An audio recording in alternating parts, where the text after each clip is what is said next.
Coba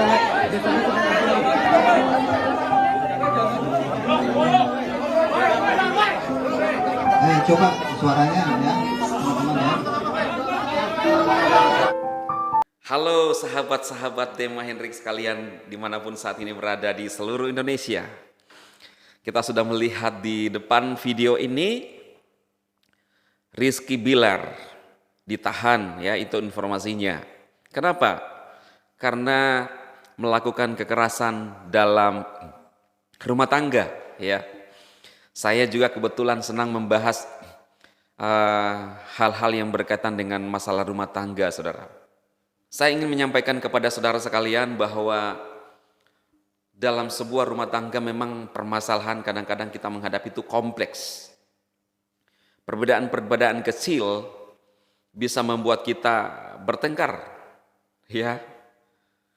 Bayangkan saudara, hanya cara kita misalnya buka pintu ya, atau cara pencet odol ya, yang satu suka pencet di tengah, yang satu suka pencet dari bawah, ini bisa menjadi pemicu keretakan sebuah rumah tangga. Dan perhatikan saudara-saudara, biasanya di awal pernikahan itu masa-masa sulit karena ada masa penyesuaian. Apalagi kalau baru punya bayi, wow, di situ terasa luar biasa ujian untuk sebuah rumah tangga.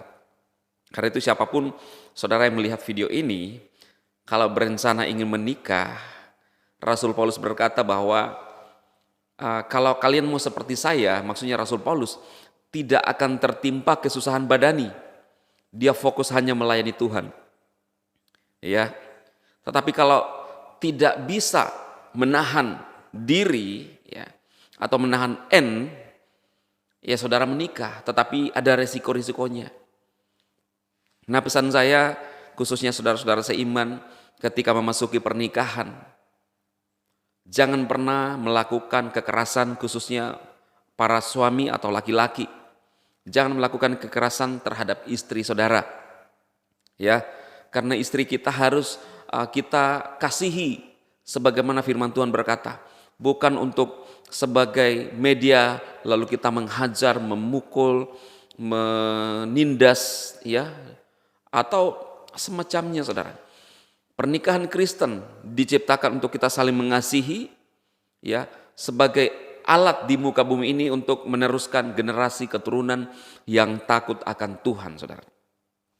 Nah, beberapa hari yang lalu saya membahas tentang sebuah pernikahan juga di mana baru saja menikah, seseorang baru saja menikah tetapi ingin bercerai.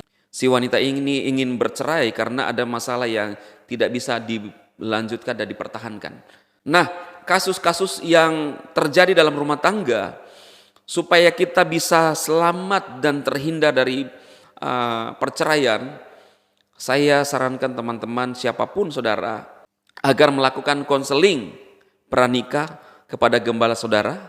Kalau saudara tidak punya gembala, saudara bisa konseling dengan saya, ya tentunya bisa calon pasangan itu boleh. Dan terlebih, ini pesan penting buat saudara sekalian, siapapun ya, saudara bisa men-share ini, perhatikan kesehatan masing-masing, pria dan wanita, khususnya para pria-pria, kaum pria. Kalau saudara merasa sesuatu dalam diri saudara ada sesuatu yang tidak beres, jangan lanjutkan pernikahan. Ya, saya harap saudara bisa mengerti maksud saya. Jadi sebuah pernikahan itu diberkati Tuhan, pasangan suami istri yang normal, laki-laki dan perempuan. Bukan perempuan dan perempuan. Bukan laki-laki dan laki-laki, bukan. Tapi laki-laki dan perempuan dan masing-masing berfungsi perannya. Baik itu sebagai dia laki-laki, baik itu sebagai dia perempuan. Bukan hanya peran dalam mengurus rumah tangga, tetapi juga peran dalam melanjutkan keturunan. Perhatikan ini saudara. Ya, saya tidak usah ngomong secara terbuka, tapi saudara mengerti ini. saudara pahami khususnya si wanita, jangan cepat tergoda dengan tampilan luarnya, tetapi perhatikan apakah dia sungguh-sungguh mencintai Tuhan, kehidupannya seperti apa. Karena kadang-kadang di awal itu belum seperti yang kita pikirkan, saudara. Nanti ketika masuk pernikahan baru kita merasakan. Dan mulai pikirkan, apakah saya sanggup ketika sudah benar-benar menikah? Karena pernikahan ini, pernikahan Kristen khususnya, menikah seumur hidup. Ya, Yesus berkata bahwa tidak ada perceraian. Makanya itu harus diperhatikan di awal. Sebelum kita membeli barang, kita periksa dulu supaya tidak ditukar-tukar lagi. Dalam pernikahan tidak ada tawar-menawar. Ya udah, karena kita nggak cocok, kita pisah aja. Ini nggak benar, ya. Supaya pernikahan saudara diberkati, ya.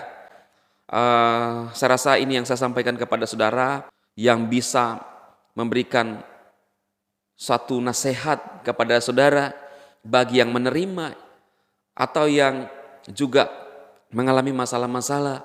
Saudara, jangan menyelesaikan masalah dengan cara-cara saudara sendiri, khususnya dalam pernikahan saudara, tetapi datang kepada Tuhan, konseling kepada hamba-hamba Tuhan. Apalagi ketika sudah masuk pernikahan, jangan sampai aniaya istri atau sebaliknya, saudara, ya. Sehingga kita tidak berurusan dengan kepolisian, kita tidak menghadapi hukum yang ada di negeri kita ini. Semoga ini bermanfaat. Doa dan harapan saya, saudara, dalam perlindungan Tuhan senantiasa langkah-langkah hidup saudara dipimpin oleh Tuhan.